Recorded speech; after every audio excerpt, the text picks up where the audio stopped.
We got a bunch to talk about here, from the NFL draft to more portal stuff, all of that and more here on the Sooner or Later Sports Show. As y'all know, that is Coop. I'm your host, Jay. Thanks for pulling up here on the YouTube channel and listening wherever podcasts are downloaded and listened to while you're here. Please wipe your feet, like, subscribe, rate, review, and give us those 5 stars. You don't think we deserve it? Go ahead and just give us 5 anyway. And gifted. So on today's episode, me and Coop's got a lot of stuff to jump and dive into, like the NFL draft. We had a couple of guys drafted and a few more accepting invites. We've got to talk about the latest portal entries and how it actually affects Oklahoma going forward. Last thing, we'll wrap up with a little bit of bad news that I kind of need to break to you all. So we'll make sure that we keep this show nice and fun. Coop, happy Sunday, my man. How's it going? Hey, happy Sunday. Doing good. Pretty excited, man. It's we're starting to get some summer weather. Got the Oklahoma, Tourette's weather going on right now, where you go rain and 50 degrees and then 90 and sunny and then it rains again. So, just the fun that we have. I think we had a tornado siren accidentally go off and freaked people out here in Tulsa. So not too bad, right?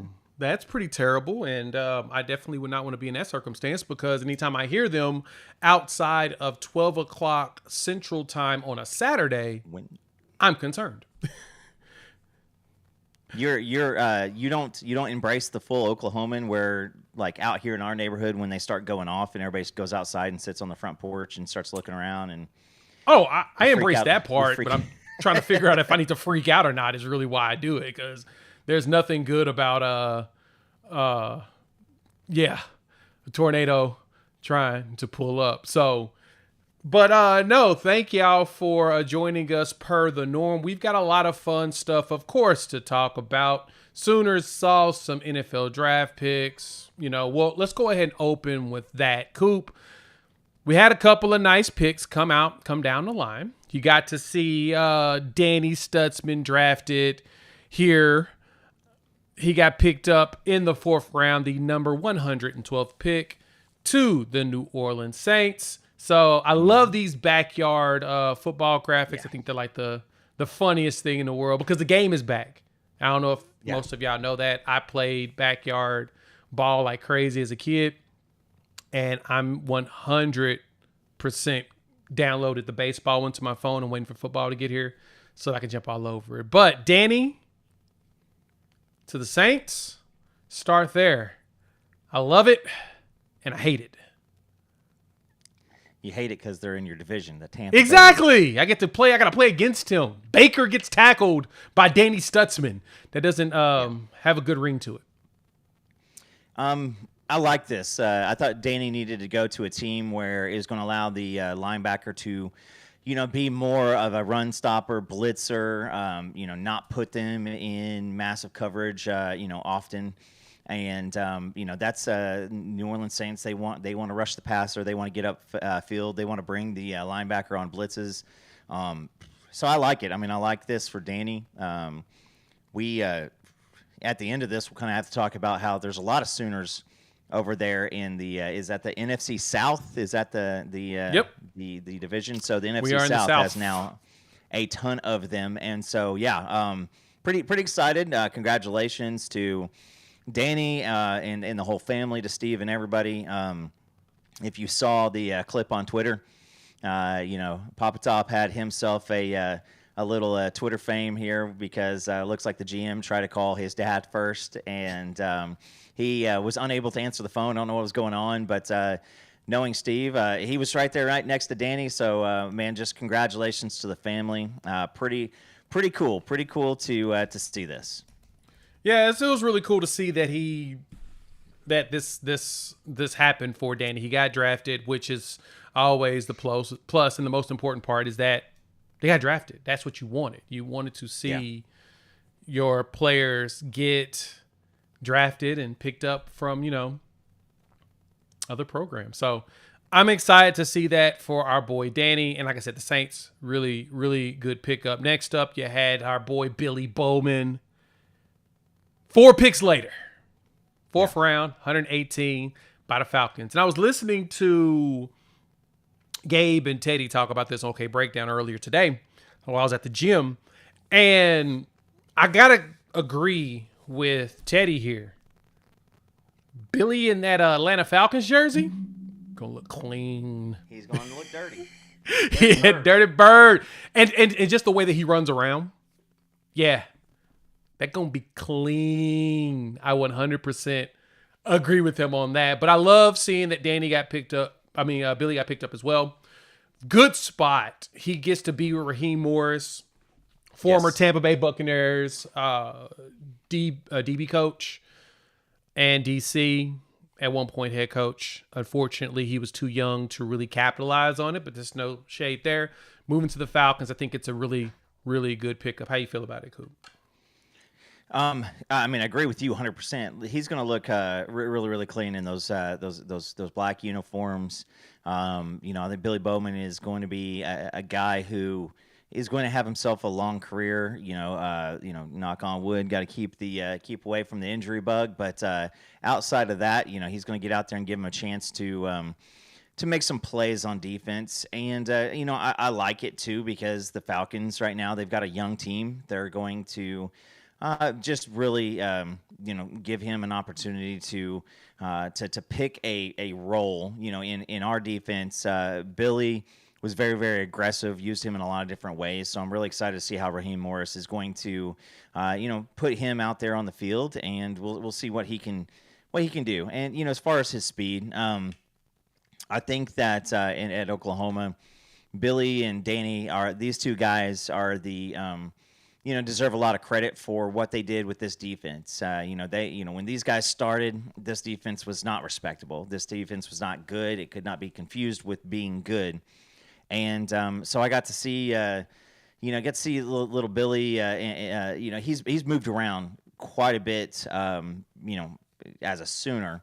And I think it's going to be different in the NFL. He's going to have a particular role that he's going to run, and that's going to be really, really good for him. Yeah, and the sad part is for, the exciting part, I'm sorry, not sad, but exciting part for Billy, listening to Teddy and them talk about it, the big thing, they believe that he'll probably play more nickel, which makes sense at his height. He's measured at 5'10", like 192. He'll probably get up to 200. But to answer your question, Ron, he ran a 4.42 40. You tell me if that's capable to play at the NFL level. I'll let you answer that question.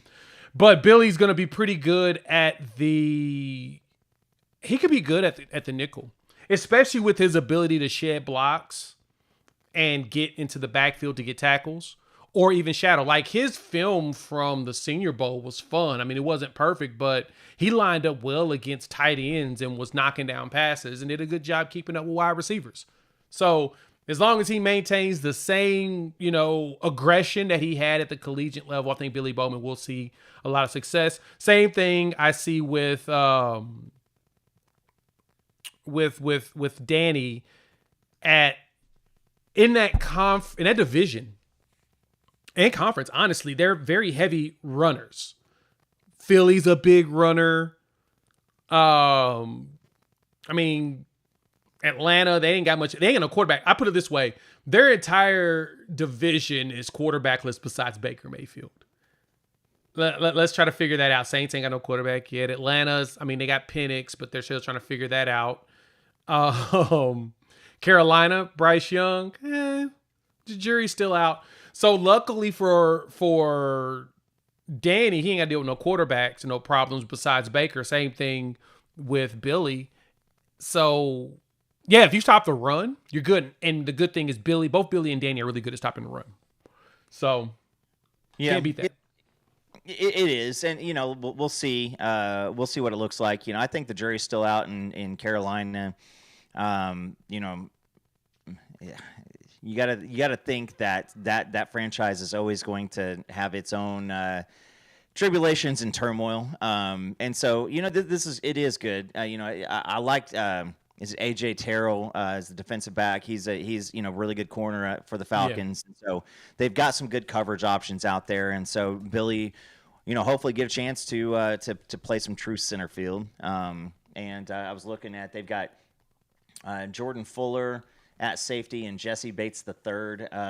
It doesn't look like either of these guys Jordan Fuller, that might be he was a 2020 draft pick, by the Rams. So he's seen a few different teams already. And I think it's a spot for Billy to go in and compete for. So that's good. So I'll have to brush up and look at that stuff as we get along. But the NFL draft this year, it seemed to be all about the Shedeur Sanders, and I really don't want to get into that. But we didn't have a lot out there. And I think that I want to see more. We got to start seeing more Sooners hit the draft. Yeah, we'll get to that a little bit later. But I do think that again, it's been a few years since we've had really, really high draft picks with the defensive side, and so see Billy and Danny get out there. Want to see them go make a name for themselves and get some recognition as Sooner defenders that are making the NFL rosters. Right now, the Falcons, and what's interesting, the Falcons also picked up Xavier Watts from Notre Dame.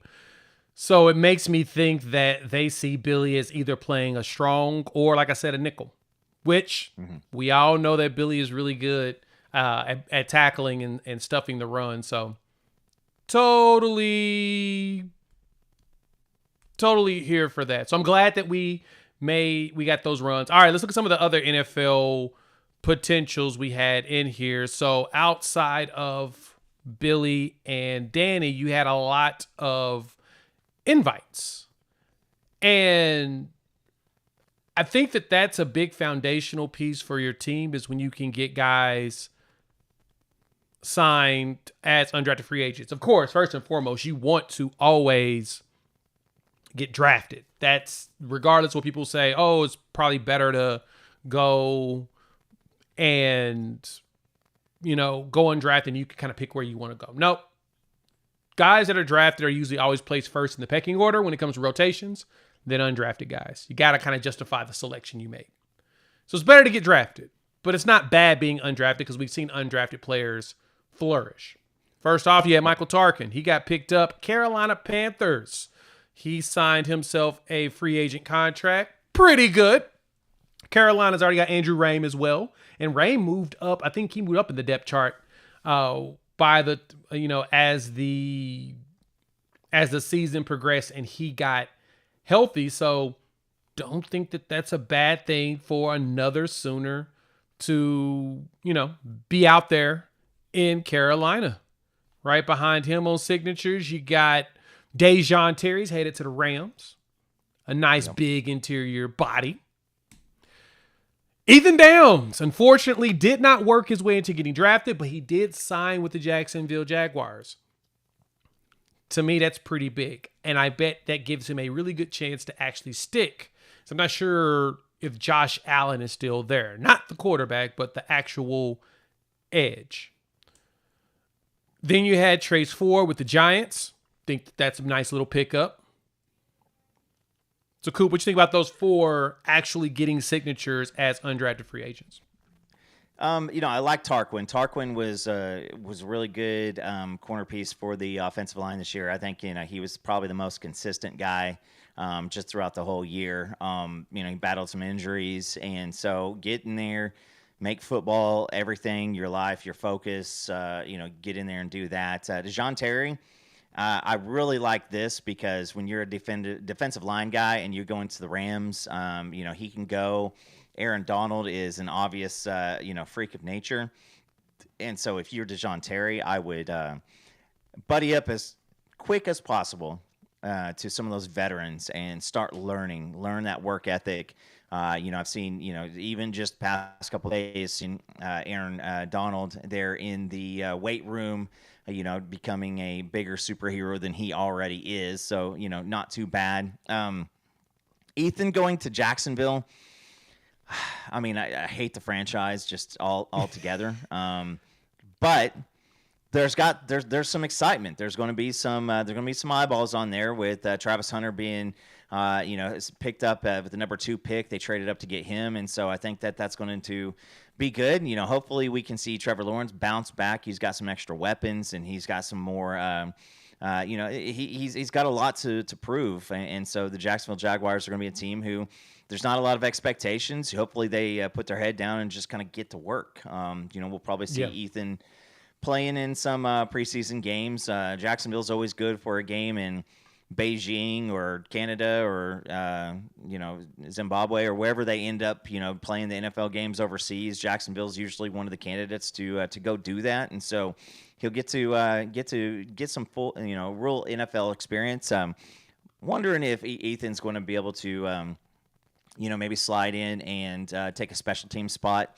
Maybe an up back or something like that, a blocker. That guy's a lunch pail guy, and he's going to go in, he's going to work his butt off. So, I'm excited to see him get in there and just really put his nose down and get to work. Yep. And then Trace Ford there at the Giants, man. And then Trace Ford and the Giants. I mean, the Giants always come out with guys who, they're known for, turning defensive ends into something special. And, best of luck to Trace Ford. Hopefully, the health concerns are all put together. I know some of the numbers, weren't spectacular, but, again, this is the time where they're bringing people in and find your role. Go find what you're really, really good at. Be really, really good at that one thing.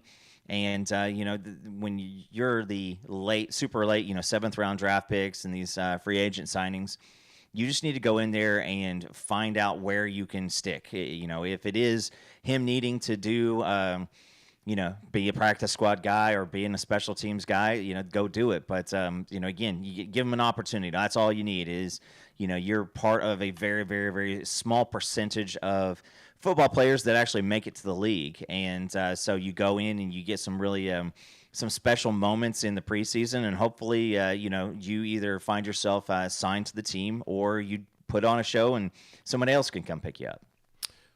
That's very much true. And then you got your guys that accepted mini camp offers, which this, to me, warms my heart. You got Caden Woolard. He accepted one to the – no, I'm sorry. This is Elzinger. Luke Elzinga gets one for the Tennessee Titans. You got Caden Woolard, the Indianapolis Colts, which is close to the crib, which is awesome. That means Pops can pull up. Yep. You've got Jake Roberts to the Raiders. And they could use a tight end. KC and the Raiders both offered him mini camp invites, which is pretty cool. And I know the Chiefs definitely offered specifically because, proximity and the luck they've had with Oklahoma tight ends. I think Blake Bell is still on the roster. Been there forever. And then you had Spencer Brown. The Buccaneers extended him an offer, and he accepted to go to their mini camp as well. So, love to see that for Woolard, especially Indianapolis, being close to the crib. And he's got the big size and ability. He's just got to show up. That's it. If he shows up, there's a good chance he could find himself on at minimum practice squad or push his way into the final 55. I think he definitely would make practice squad by just showing up with his physical tools. And all he's got to do is grind it, man. Got to grind it. Jay, I really, really like I really like, the Raiders pickup just because I really think, you've got, is it Pete Carroll now back in Pete back in Oakland, and, they bring in Geno Smith. Vegas. Yeah, yes, Las Vegas Raiders, that is. And so, they got the Georgia tight end, Brock Bowers, in Las Vegas. And so that guy had himself a rookie season. And so Jake is going to come in, and this is depth, whether that's going to be a blocking tight end. When Blake Bell was still with Kansas City, he is actually retired now. But when he was still with Kansas City, he went from quarterback to, pass catching tight end to that guy who was just, kind of the other guy there with Kelsey running routes. And, now they've got different tight ends. And, the tight end has become a spot in the league to where you can go and find yourself a sticking spot, be a good blocker. And then every once in a while, when you're called to leak out and go do something, run your route pristine, run it crisp. And those quarterbacks will find the ball. Yeah. NFL, when it comes to tight ends, you're starting to see it's pretty easy to get yourself an opportunity because it's hard to find them. It's like quarterbacks, man. It's a tough one. So That's all of our players that got some love. Hop in the comments. If y'all got questions, feel free to pop them in there. Also, if you want to jump to the top of the line on a question, definitely do a super chat. We appreciate the love and support. Hit the like button if you're new to the channel. Subscribe, rate, review. Give us 5 to those listening to the audio side of it. That's the good news on it. The bad news on it, Coop, is we only had 2 players drafted this year. Now, granted, we were hopeful for Ethan Downs. That didn't come to fruition. Because I thought that if anybody outside of Billy and Danny had a chance, it was probably going to be them. Now, granted, if Billy and Danny had left last year, they're probably drafted same spot or a little bit higher. And you have way more people drafted in last year's draft. That's the thing that concerns me, is you only had 2 players.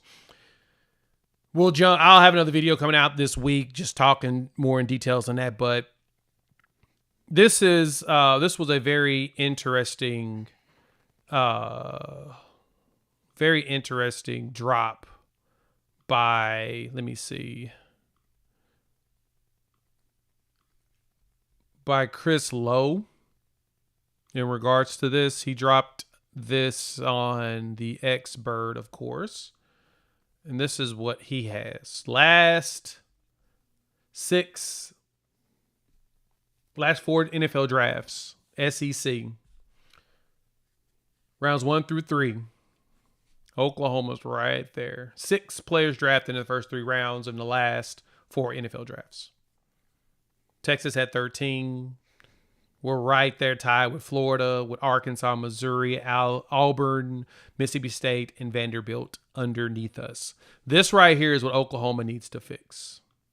You cannot expect to be a competitor long term with just that. True. You need more. I mean, if there's any saving grace, you look up at Texas A&M, who has just absolutely just ran shop in recruiting for the past several years, and it's only 8. But I think you got your reasons / excuses, right? It's guys coming back. People are willing to come back for NIL dollars and to make some coin, and then instead of going and braving the 4th, 5th, 6th, 7th round or undrafted. And I would say this is, you look at the last 3 years, and what we thought was great talent just across the board has been shuffled almost every single year for 3 straight years. You just got to be better. I mean, that plain and simple, Jay. It's got to be better, and you start seeing some of these things. You look at Georgia, you look at Alabama, like that's a duh. LSU up there also. I don't know if all 13 of those are wide receivers or not, but they continue to have it up there. Texas has now, kind of lapped us in the past couple of years, and so all that trash talking about Texas having no first rounders, no draft picks, etc. All that stuff is old news now, and now it's time for some of these guys to to put in the work and get after it. It's not old news though, Coop. What's it's up? not old news. 22 years straight of having at least 2 people drafted. That ain't old news. Very few people can say that. Yeah, that's true. And but you're going to see more kind of middle of the pack years if we don't do better on the evaluations and do better on coaching them up to doing more and to being better. Because again, we want to see these numbers be bigger. That's just plain and simple. You got to have these numbers be bigger. And so you can't keep on pointing to, next year. Well, next year. Well, next year. The numbers, it's just brass tacks and facts. You gotta look at what you have here. Yeah, at some point you got to get to having more of these. We need to hit double digits. Now, granted, I do think this year we have a great opportunity for it. I just need the players to show up. I mean, you've got some really good players that we all are very high on that could get you a few more within the first couple of rounds. if you have, well, I mean, technically you have a few offensive linemen that are younger that you think could probably end up first round in Fogier and Fasusi. EPL could be a day 2 guard with ease. Waywu's probably late round, but on the line. I think Sexton could be day 2 if he gets it together. Derek Simmons is definitely a day 2 guy if he shows up this year like you expect. And that's just the offensive line. Burks is pushing himself. If he gets the numbers this year, because he has the tools, he's probably going to end up easily day 2, late first, just because he's fast and he's strong. Naturally, he has the size. So, yeah, we're 22 years straight. Somebody being drafted, can't beat that. That's at least you can hang that up. You can say that's a good thing to have that conversation with recruits on. You're sending people to the draft on a regular basis. You just gotta up the number. I mean, we haven't recruited like Georgia since this century period, or Alabama. Now you're in a new era. I see people having a conversation around the roster spots, 85 scholarship, 20, you gotta have 20 walk-ons. As of right now, we're at the numbers we're supposed to be. Plus, once the settlement actually finishes, we'll probably add a few more walk-ons because that roster number should go up. So I wouldn't be surprised if some of the players in the portal come back. We'll talk about that on the other side in a bit. But the big conversation piece I wanted to have around this on the bad news side is Oklahoma's going to have to step this up. But that's why you hired Jim Nagy. And this is where Jim Nagy comes in and does the thing that y'all don't like. He's going to evaluate players and say, based upon what I see and conversations I've had with NFL general managers, NFL coaches, on what they're looking for, these players are NFL capable. These players are not. And you're going to start seeing some shuffling specifically because of that. It's going to suck. 100%. You're going to see people get out and you'll be like, oh, I thought that was a great player. Remember, it got nothing to do with us. It's got to do everything with the evaluation that general manager, like I said, Nagy's not going to bat 1,000, but he is looking for players that make sense that will be NFL caliber. People that will play on, that can play on Sundays, have a chance to play on Sundays, that will get the opportunity to play on Sundays. The 8 players with 4 signed and 4 accepting mini camps, it's not a bad thing. You just need more to be drafted. But having 8 more dudes that, people are inviting into camp that could end up on a roster, that's a plus. You just got to get more guys drafted. Yeah, and there's a really tough conversation that comes with a lot of tough truths that I think that at some point we're going to have about, if you want Nagy to be Nagy, then you got to let him be Nagy. And I think that, there's some gray areas, of course, in just looking at stats and numbers and whatnot. And, but it's a deal now to where I think that programs across the country, and you're starting to see it a little bit more, to where people aren't willing to shell out a bunch of money for a dude who's going to not earn that money. And that money that you're offered is based off of performance. And, so there's a lot of conversations happening right now, with the players. You've been here for this many years. This is what you've produced on the field. This is what you're getting paid. In the equation, you may need a pay bump. You may need a pay cut. And there's going to be some feelings that are going to get ruffled in here, and especially when it's, you're giving people money and it's theirs, and that's what they feel like it is theirs. And if the production doesn't keep that money for them, then it gets to a tough conversation. And I think that that's where Nagy is looking at. He's not looking at, anything. I think that there's a delicate balance in what have you done on the field, and then what can you project to for the NFL, because that's the whole point of this thing is you got more NFL players on your team. You're going to have more opportunity to win games. And I think I saw it up there is 6 and 7 leads to 2 people drafted. And it just is what it is. And you got to think about this. What happened if Billy and Danny left last year? How many people got drafted this year then? 0? Or does somebody else step up? Does somebody else go show?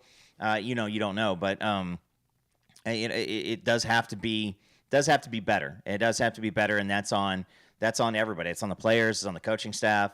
Because this was the first time since 2004 we didn't have an offensive player drafted. That's not something that you want to see, especially with the offenses that we've been associated with up until the past year. So we'll see. Nobody knows what's about to happen this year. We have good expectations, and that's why Nagy's here, is to put more players who are going to be NFL talent. And if you are an NFL talent and you have your head on straight and you come in here and you acclimate to the culture and you put in the hard work, you're going to have a great opportunity to be drafted. And let's say it just sometimes the NFL doesn't get it right. I'm not at the Mel Kiper Jr. to where he went off on his rants this weekend. I'm not at that spot, because there's a lot of great players. Like, look at Tony Jefferson. Tony Jefferson, he put it out on the Bird app that he got a 2nd round grade and went undrafted. There are some times that just happens. Somebody slides, they have you slotted as a 2nd or 3rd round pick. Nobody else does. I mean, all it does is take one person, and you know what? Winning will help some of that too, Jay, because you go out and you win the games, you're going to get drafted, and you're going to be tied to that success. And there's probably a lot of players for teams that had good records this past year that got drafted because they were associated with the winning. And it's hard, but the NFL is going to look at those numbers and look at the production and look at everything, and they're going to take the people that they think have the best chance of making their franchises better. Yeah, I need to go do a search on this. I plan on doing that. Actually just running the numbers myself to see how many of those 79, which is a record that the SEC had, in which they broke their own record, which was last year at 65 players being drafted. How many of those players started at an SEC school, and how many of them actually got transferred in? So how many transferred from other programs, in which we know transfer portal era, a lot of people say, oh, of course you're going to have the most players drafted if you've got players transferring, the top players transferring to your schools. Well, the question I ask you as a rebuttal is why they transfer into the best schools? Why they transfer to the SEC? Is it, do they feel like they got a better chance of getting drafted by going to the SEC? Or is it because, they got a better chance of getting drafted by playing in the SEC? That's usually what it is. Teams are looking at SEC schools. They're looking at SEC players. They want SEC guys. They want SEC bodies. They want guys that compete at the highest level, because that seems to translate more at the highest level. Now, granted, you have anomalies. There is a long list of what's this? 8 to 10 guys in the time. See, 1, 2, 3, 4, 5, 6, 7, 8. There's 9 guys in the top 100 from G5 FCS that got drafted in the first 100 picks. So they had 9 players in the first 100, with number 100 being Upton Stout from Western Kentucky. A lot of those players end up at SEC schools when they get drafted. That's the one thing I got to remind y'all. If Oklahoma's going after certain players, Nagy, and especially with Nagy there now, he's looking for those dudes that's going to get themselves drafted. They had a record number, over 100 kids that participate in the Senior Bowl that got drafted. Remember, they go after players from all walks to pull in players that have a chance to show out for the NFL scouts and get drafted. That's going to be a common thing for us. We're going to find diamonds in the rough, and we're going to pay some of the top players at particular positions that we need. But do not get it twisted. Now, this is why I open with this. They're going to break some eggs to make some of these omelets. It is what it is. It's got to happen. And it's going to be uncomfortable conversations. And and there's going to be some griminess to it. And it's going to be ruthless. And I don't like that, especially players that I appreciate. I mean, yes. And it's tough because, I mean, you if you're a player and you are unable to make it on the field because of something that's kind of out of your control, maybe it's an injury, maybe somebody's goofing off and, does something incorrect, rolls up into you, and you have to pay the price with the injury. That's a tough deal. And I think that, when you look at the NFL, we see it all the time. People get drafted, get picked up in free agency, and it just doesn't turn out the way it's supposed to. We've all seen the guy, go have a really, really phenomenal 1 year, and then, parlay that into, a big contract and never live up to those numbers. I mean, these are the things that NFL executives are trying to navigate through. And now the college football world, these, college football executives, they're trying to navigate through because, do you think that, does a wide receiver have 800, 900 yards receiving because his team was down 50 points all the time and they had to throw the ball 60, 70 times a game? Do the numbers always add up to production? Because, listen, as a baseball fan, one of my least favorite players of all time was a guy who was just a garbage time producer. The guy could never get a hit if it was, a tie game in the ninth inning. He comes up, just needing, a base hit or something like that. He would always get the hits when we're up 5-0, or get the hits when you're down 13-0. It'd be something like that. So I just think that's the that's the aspect of it. Is not all stats and not all situations are created equal. There's a lot of gray area, and it's just a tough thing. And it's why I'm not in that profession, because I don't want to be the person who has to go talk to a kid that everybody loves and just got kind of dealt a tough hand and say, hey, we may need to cut your earnings here a few bucks here to make room for more people on the team. That's a tough conversation to have, and it's so crazy to me because 6 years ago you didn't have a paycheck. That wasn't something that we could have an open conversation about. Yep. And so you got to kind of keep those things in perspective too, because I'll just say if you're getting $25,000 at school to come and play football and you've never seen the field, that's still a mighty blessing. But at the same time, you have some, pride instilled in you as an individual. And when someone comes and says, hey, we need the conversation we had where we're giving you X amount of dollars, we need to cut that a little bit. That's a tough conversation to deliver or to receive. It's very much a tough conversation. Glad I don't have to do it, but if the opportunity was handed to me, I'll gladly give those conversations out. 'Cause I'm a nice guy. I'll tell you, I'm sorry. We're going to have to. Kidding. I wouldn't like doing that either as well. But my boy Lemon, shout out to you. This is a good point. Got to talk about Cam Ward, who played for Ben Arbuckle at Washington State when they both, and then Cam Ward transferred to Miami to take the big bag for one more year. And he went drafted number 1, unranked at Incarnate Word. And Washington State liked him, brought him in. He played a year. Then Ben Arbuckle got his hands on him. Numbers improved, looked good, bounced out, but Ben Arbuckle had John Mateer there instead. 3-star prospect, lit up college football well enough to where, both of them here are now in Oklahoma. So keep that in mind. The one thing you got to pay attention to and be and really be critical around is no matter how good the surrounding product is around you. I see some of you guys talking about Georgia and talking about Clemson and Texas and all them having all these draft picks. Ohio State won the national championship and most of their team got drafted. Yeah, that's what you need to get to.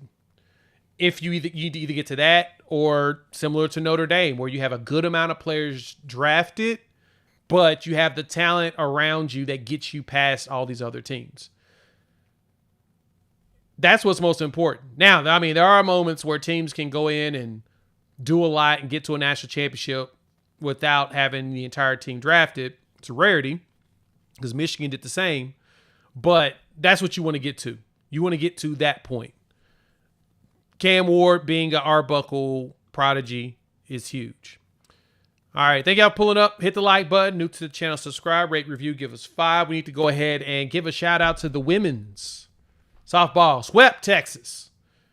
Tough one in this one, but they ended up winning it out 9-8. It was 8-0 when I last looked at it. Went to the store to get some stuff to prepare, get some stuff for dinner, and then get myself prepped for the show. And I look back up, and it's like, wait, it's 8-8? What are we doing here? So it sounded like Patty made some decisions that kind of bitter. You know, it happens. You know, coach was probably she's testing out a young arm. You're up 8-0. You could do that at that point. That just did not work well. But at the same time, look at that W. It is. And 9-8 is all that matters.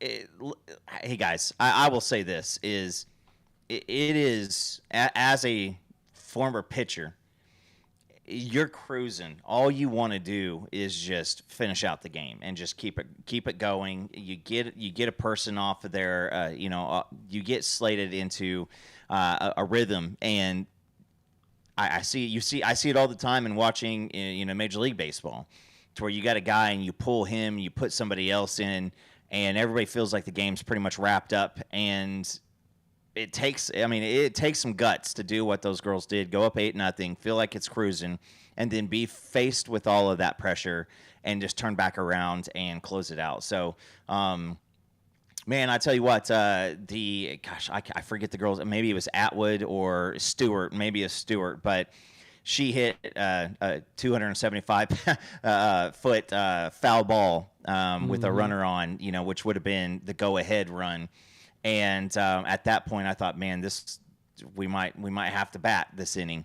But hey, listen, you go in, you get the sweep. That is there's nothing, you can't do anything better. Because nobody cares if you were up 8-0. It's a W, and a W is a W. Whatever adage you want to use, but this team is growing, and I really like this because I feel like a couple of these games, they brought the fight, they brought the effort, they brought everything, and man, you just see this new crop of players come in and just make clutch hit. Clutch at bats, the way that they're working the count. Man, I don't want to get too baseball nerdy in this, but anytime that you can bring in Mike White, I don't hate Steve Sarkisian. I don't hate Nick Saban. Mike White, I don't like. I just do not like that guy. And so if you can play Texas and put an L to his name, that's a good day. So, congratulations to these girls. They're going to get some votes for, number 1 coming into this week. And they got to keep their heads down and keep going because, they got to relearn how to win because this group is a completely new group. And it was also good to see that you had another pitcher outside of Sam come in and actually do some good work early in the game. Yeah, the girls would, like I said, I turn around and look. I'm like, what? Wait a minute. What is going on here? I was not prepared for this, but it is what it is. I saw, Jay, huh? I got a question for you. Do you just for you personally, would you rather win a nice 8-0, or would you rather let them come back and have it all for naught? Because I think the mental warfare on this game is even tougher for Texas because they started believing, and then it kind of turned out to nothing. So we'll see what Texas does.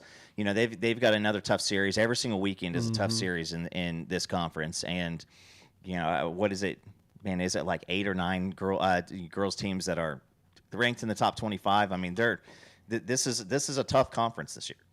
It is. It actually really is. I would rather have that.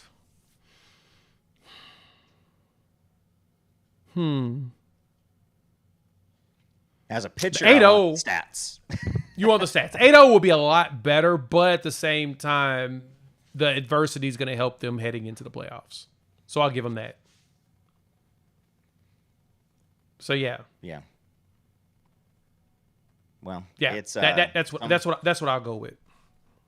I mean, I would prefer a 14-0 if I'm just being honest with you. But if there's going to be some adversity, I'm glad that these girls were able to pull it out and kind of get back to it and get some clutch hits. Yeah. No, you're right.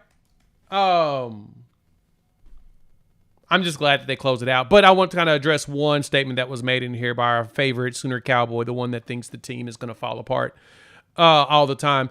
But Sooner Cowboy, I don't think you actually went and looked at the recruiting sites. I think you should go look at them. Because a lot of Texas talent, especially top talent, is still leaving the state. A lot of it. Every year. The thing is, there's a ton of Texas kids, and a lot of them get misranked. But a lot of the top players leave. A lot of them. I mean, heck, we got the top offensive lineman last year. Just saying. It happens very often. It's just there's a ton of kids there. Same thing with California. Same thing with Florida. There's a ton of them. I mean, listen, the rankings it's not gospel. The rankings are a measuring tool, right? And you've got so many teams across the country. I mean, I'll even just go, let's just go OU. Let's go to the year to where we had Spencer Rattler, Jaden Hazelwood, Theo Weiss, Trajan Bridges, and I don't even have to say much more than that. Like, just because you're ranked a 5-star doesn't mean that you were going to end up ranked a 5-star when it comes time to NFL draft time. There's a lot of guys out there. I've seen so many different people taking shots at their former 5-star, now 5th rounder type of conversations, across Twitter. And I just don't. I mean, you look at Texas. Kelvin Banks. That's somebody that they grew and they developed. But you look at Golden and you look at Quinn Ewers, even though that he was drafted all the way in the 7th round, which I do want to kind of talk about that a little bit too. But those guys were coming from Quinn was the new era of NIL. You got to remember that dude reclassified, got big bank from Ohio State, and was the next big thing. Like, before Arch Manning was here, he was the next big guy. And every year we saw, potential 1st-round mock draft before the college football season start, and Quinn Ewers is there in the 1st round.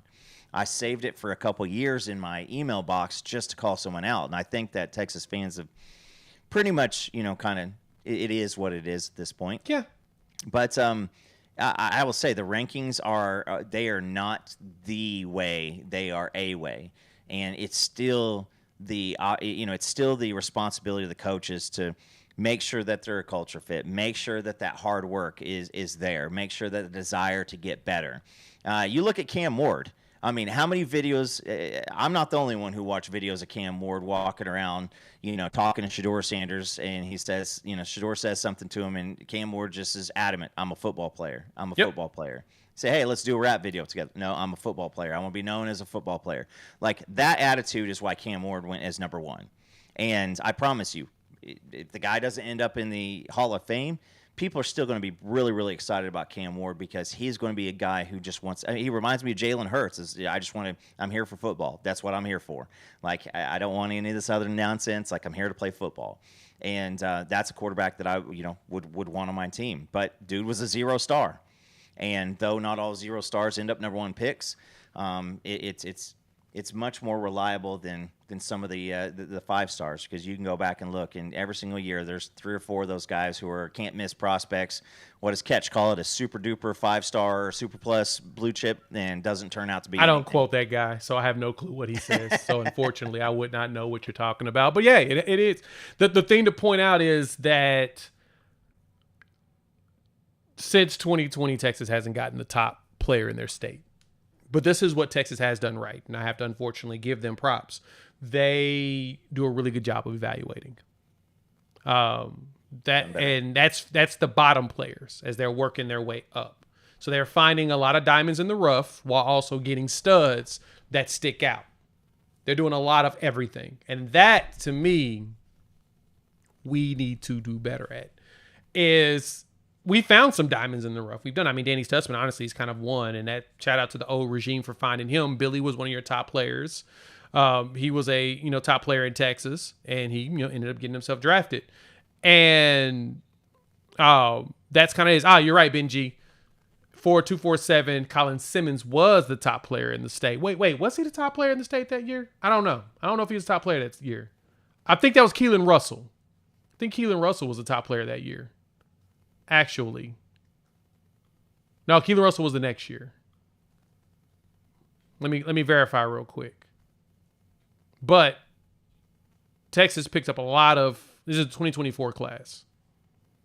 I think it was more. It may have been more. Corian Moore? No, it wasn't. It was DJ Lagway. He was number 1 in the state. My bad. I was right.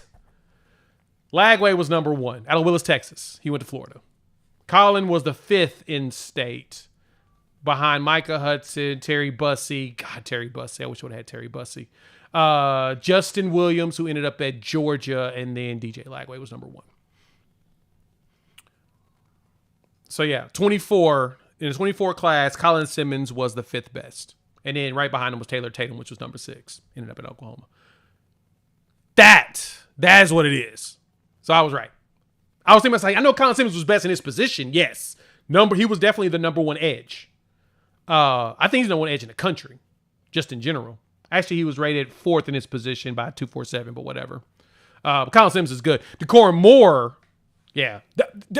Point being, there's so many players that come out of the state of Texas that Texas is able to find a lot of diamonds in the rough. And Oklahoma's searching for that too. Like, John Mateer is one of those right now. Right? Yeah. Putting up 3,900 yards with 800 on the ground and over 3,000 passing. As 3 started, nobody really recruited. That's diamond in the rough. You got to find stuff like that. And fans ain't going to be excited about that. Fans are excited that John Mateer was the top quarterback in the portal. Speaking of portal, let's transition into that. Thank y'all for pulling up. Hit the like button. New to the channel, subscribe, rate us, review us, give us 5 stars. Shout out to the homies over there at Bagman Water. If y'all want to contribute to NIL and do it in a way that you buy anyway, go buy some water. That little extra, go straight to what? NIL. Nil. Go to nil. So support our people over there at Bagman. We'll do some more stuff with them later this year. Coop. Transfer portal giveth, and the transfer portal taketh away. I dropped a video earlier today. We picked up some portal players. We also lost some. I didn't talk about the pickup checks. I'm talking about the pickups with Coop here. Yeah. We lost a couple of them, especially after we picked up Jaden Ott, which was a huge pickup for us. But then, of course, we talked about Jim Nagy's going to be doing evaluations and unfortunate cuts. And a player just entered the portal that, of course, hurt all of our feelings. It definitely hurt my feelings completely, personally. And that's our boy, Gavin Sawchuk, is outro. Gavin entered the portal, dropped a little note, Sooner Nation. Thank you for everything you've done for me. Asked for a better 3 years in my life. Blah, blah, blah, blah, blah. He's out. Cool. How you feel about Gavin Sawchuk hitting the deuces? Listen, if you look at, I saw the graphic that had Cleveland, who's got a better quarterback room, and they had a couple NFL deals, and it was like 6 different guys. Does that matter? You can play one quarterback. Well, same thing with running back is when Jaden Ott comes in, we saw X-Rob really kind of take off at the end of the year last year. You have Taylor Tatum. There was some stuff, around him too, but you got a lot of running backs in that room right now. Not to mention, the incoming Blaylock. You've got, you got roster limitations. And as an OU fan, this may be a tough thing to swallow and saying, man, we've seen ourselves down to the last quarterback. We've seen ourselves down to the last running back. We've seen ourselves beyond the last receiver, all in the past 5 years. And that gets frustrating. And so Sawchuk is a guy that we saw the glimpses and we saw lackluster games, and it's just tough. It's just tough just because Sawchuk just seemed like a guy who was really, really quiet. When he was healthy, he showed it. We'll all remember the Florida State game. We'll all remember the last couple games of the season where he was just racking up 100 yards after 100 yards after 100 yards. And so, no, I don't like watching anybody leave the team. This is not fun. This is a guy who came out and was hanging out at the Crimson Combine, but it just becomes a numbers game. And unfortunately, he's a casualty of the numbers game. Yeah. I think that again, when you look at the guys on the roster at the running back spot, you want to be able to have some really good, tough runners. And I wish Sawchuk the best of luck. I hope the best of health I got to think that he probably heads back home in the Colorado area, maybe to Colorado. Bus will be a hopefully, great place for him to go. Yeah, and so wherever he does end up, I wish him the best. And this is, this is kind of like it's becoming more and more to the NFL, to where you fall in love with players and you know that there's a chance they only will be there 3 or 4 years and they're going to get traded or pick up a new contract, bounce off. This is just one to where, when he leaves, I think that every single Sooner is going to wish him the best.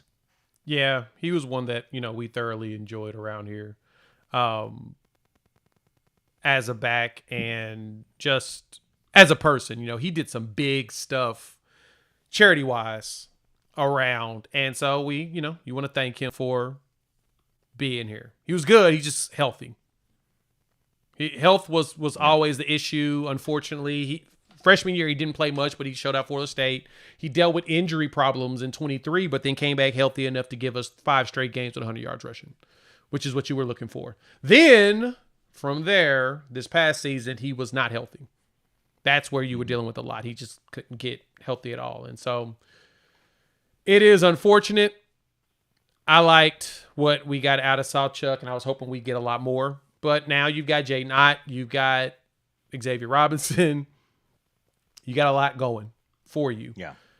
On that next, Cole Gonzalez bounces out. He's headed to Pitt. He's going to go follow he went to his, I think it's old OC, Cade Bell. They reunite, some of his teammates. To me, maybe a little bit bigger of a loss than we think, just because now it drops you to only 3 quarterbacks. Kind of hope you got one more in the chamber to potentially bring in. I kind of expected, because I kind of had a feeling Michael Hawkins was going to win job number 2. I don't want to lose Michael Hawkins' red shirt, so knock on wood, everybody stays healthy. But, yeah, we lost our boy, Cole Gonzalez. Yeah. After a semester. I would like to see Cole go and, just do great things. I really do. A lot of Sooner fans don't even know the guy's name, don't know who he was. But, I feel that Cole was bigger loss than Sawchuk, and that should tell you something. But again, you said it at the beginning: the portal giveth and the portal taketh. So it is a numbers game, and unfortunately, that was a decision that the staff thought that it was something that they needed to do, and Cole's good enough to go compete somewhere, and you're seeing more and more to where guys don't want to sit around, because there is a market for quarterbacks. And after watching the Nico saga here this past couple weeks, there's a lot of quarterbacks that are still, trying to find a spot to go and lead a team. And wherever you need to go to do that, go do it. Because I don't think Cole Gonzalez was going to see any extended playing time this year. It's just a tough deal, because again, you don't want to find yourself in the spot to where you have Jaron Kanik taking snaps at quarterback in the Wildcat. That's the last thing that any of us want to see. Oh God, I don't even want to think about the idea of that dude potentially taking snaps. At least compared to Braden Willis, at least Kanik did play some quarterbacks, so that would be fair. You don't want to see that against a conference opponent and your rival. Gotta hope that he goes out and does some great. They still have at Pitt. They still have Holstein, right? Eli Holstein, or did he hit the draft? I can't remember. I think Holstein is still there. Haven't heard anything about Eli. No, Eli's still there because Eli's a starter. Yeah. So Cole's going to go. Cole's going to go and compete with Eli. Compete to be a backup. Yeah, and Cole. Remember Eli was one of the 2 top 100 quarterbacks that Alabama recruited that year. And both of them are gone. Him and Dylan Langren. Yeah, he's gone to Longren. Yeah, he's gone as well. So, yeah, Dylan Longren. It's not just us. Yeah, this is a very common. Hell, Alabama lost 3 quarterbacks as soon as Nick Saban bounced on them. But we did land us a win. Tate Sandell, kicker, a lefty. And I point this out because I love what Teddy said on their show about this, which is also really good. He missed only one kick under 50 yards. I think he's like, what? 16 or 17 or 17 16 or 17, 18, something like that. Yeah. He did very well under 50 yards. And what Teddy pointed out was that he was 19 for 23 from field goal attempts, missed one field goal under.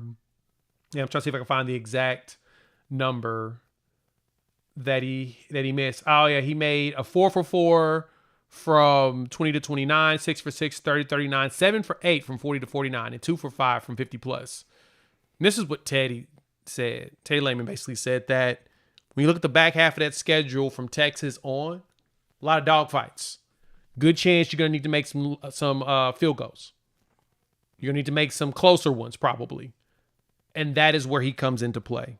You're going to need a dude that's going to be able to hit some 40-yarders, hit some 30-yarders consistently.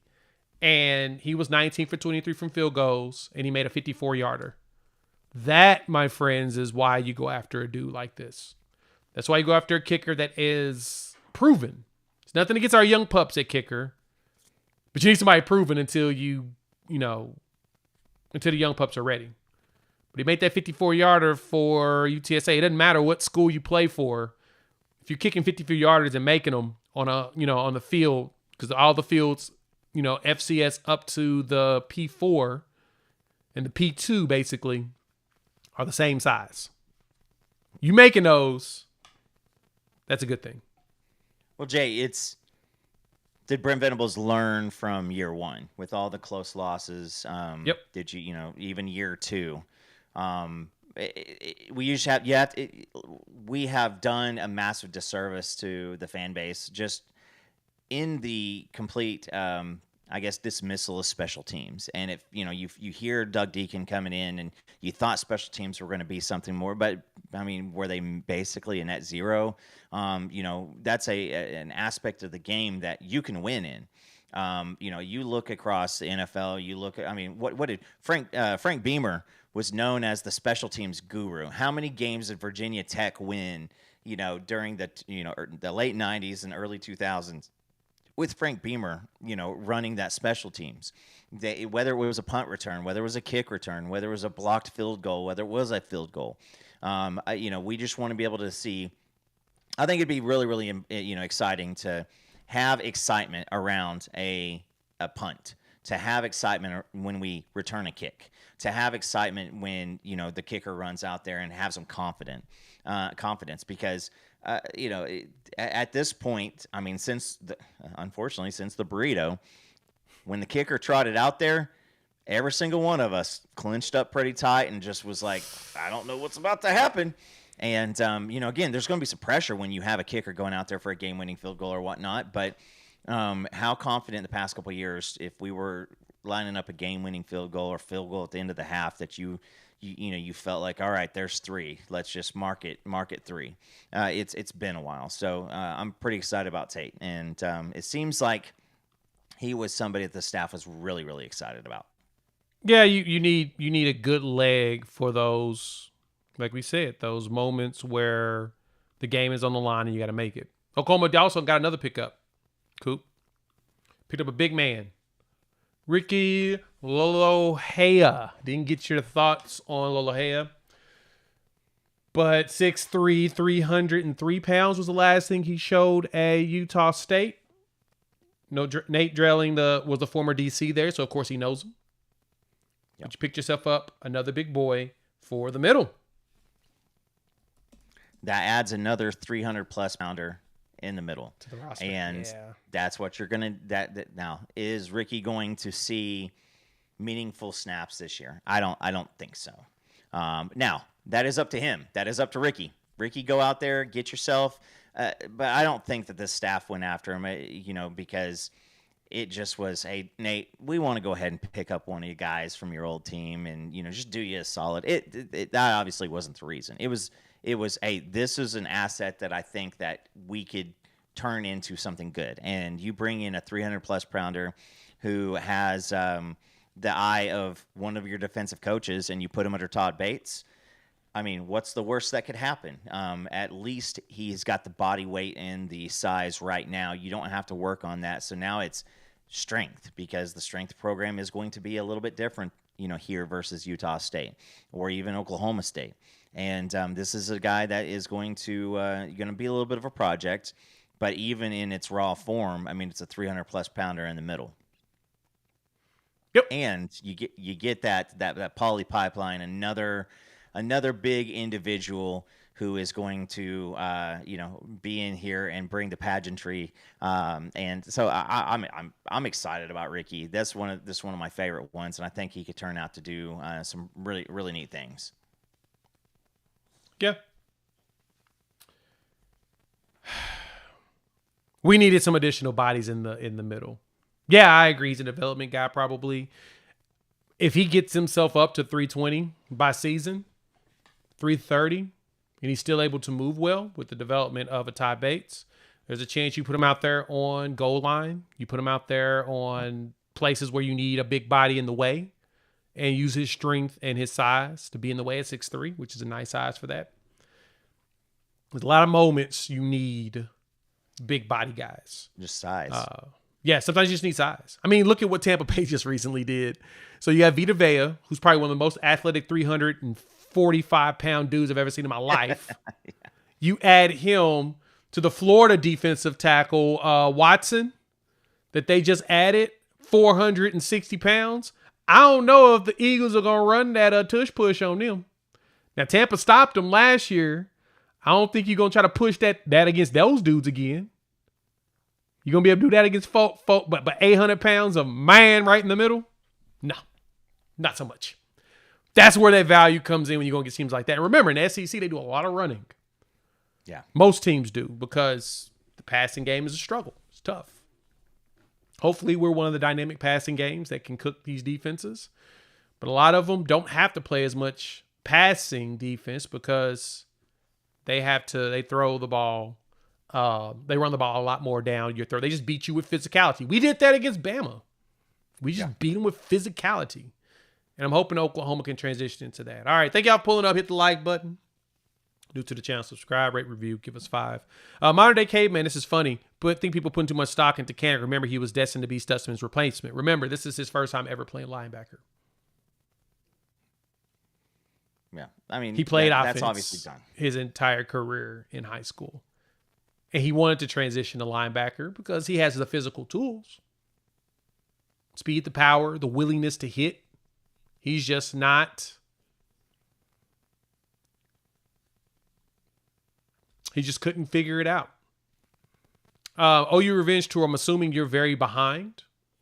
We did a whole segment about that. Yeah. Just FYI. And I think, Kanik, my expectations for Kanik right now is around 10 catches and 100 some odd yards.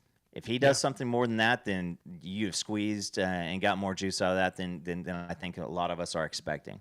I don't think that Kanik's expectations are really high by too many people. I think that, when it comes to the blocking thing, I don't know if that's really what they're going to put a lot on him. I think that if he does see time, it's going to be a situation where he's coming out to pass catch, to go out for a route. And I think that he has some juice there. He was an offensive player, but no, I don't. I think that the Kanik, the Kanik ascension, I think that bandwagon has pretty much parked it.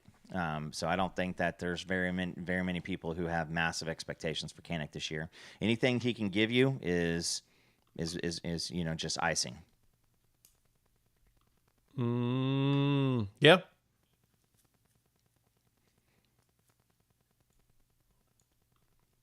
Icing on the cake. So, all right, any questions? What y'all got in here? Thank y'all for pulling up. I'm going to go ahead and wrap this up with a bow on it. We are still targeting some players in the transfer portal. Oklahoma is putting in work. We're going after wide receiver. I know that was it Jermichael Carter has made a visit in, what is it? I think he's in Nashville. He's in Tennessee. I think he's in Vanderbilt, something like that. Mm-hmm. And let me see if it shows us where. Yeah, he's visiting Vanderbilt and Tennessee. So he's in Nashville visiting Vandy, and then I think he's going to make the drive to Tennessee right afterwards. And we'll see where he decides to make a choice. 6'4" wide receiver. Just another big body that we would like to, of course, get your hands on. But I want to preface this conversation with this. And yes, we are looking at the wide receiver from Hawaii as well. The biggest struggle you run into with the wide receiver visiting is you can't guarantee snaps, you can't guarantee catches. Mainly because if Giovanni Gibson and Jaden Gibson comes back with a nice bill of health mid-August and are ready to play 2 weeks afterwards, they're probably getting the snaps first, talent-wise. But we are looking at the Hawaii wide receiver. He's smaller. He's like 5'10", 5'11", 170, but he's a really good return guy. Sorry, Ted Hurst is not available. Zayas Bilou. Sorry, Ted Hurst is not available. He went back to Georgia State. Yeah, Georgia Southern or Georgia State, one of the two. He went back. That was announced, I think, yesterday. And he decided to stick where he came from. Yeah, Georgia State. He actually withdrew his name from the portal. And honestly, if you want to be honest behind that, it makes sense because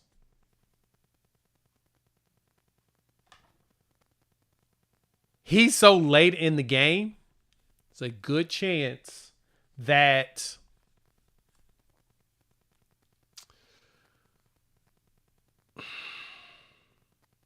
he may not find a place where you're going to get a starting job. Ain't nobody hurt. That's truly what it is. But yeah, the Washington State wide receiver, numbers ain't there. It's too small, too. Probably go bigger. And the receiver market is extremely inflated, and it's there. A lot of these guys are not going to back down. A lot of these guys are going in there to see what they can get. You start seeing and hearing some of these numbers fake, some of them real. Why not dip your toe in there and see about getting picked up, because it's going to happen. But again, when you have a budget to stick to, and you look at the numbers that Nagy is putting out there, it's not, I need somebody and I'm going to spend whatever I can to get them. At this point, it is, if they find somebody worthwhile and it falls within the budget that they have set, they're going to go after it. But they're not going to expand the budget. They're not going to go up and over the top of the budget. For somebody that you're not 100% sure what's going to happen with the translation from a lower division up to the SEC, and it just is what it is.